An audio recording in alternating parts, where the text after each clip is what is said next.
এই একটি কথা আপনার সন্তানকে প্রত্যেকটি মুহূর্তে সেই শৈশব থেকে যদি কর্ণে প্রবেশ করাতে পারেন, একটা পর্যায়ে তার অন্তর ইন্দ্রিয়ে প্রবেশ করবে, তার মস্তিষ্কে প্রবেশ করবে, ওই ভাইব্রেশনটা প্রতিবিম্বিত হবে তার ব্যক্তিগত জীবনে, প্রকাশিত প্রস্ফুটিত হয়ে উঠবে সার্থক রূপে, সফলতা রূপে।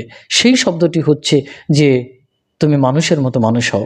এই কথাটি সন্তানকে অবশ্যই শেখাবেন। তুমি পড়াশুনো করো, তুমি এটা করো, সেটা করো, আমরা তো প্রচুর কিছুই বলি, কিন্তু কটা বাবা মা আমরা প্রত্যেক সন্তানকে বলতে পারি যে তুমি মানুষের মতো মানুষ হও। First time be man. আমার গুরু মহারাজও বলছেন যে তুমি মানুষ হও আগে।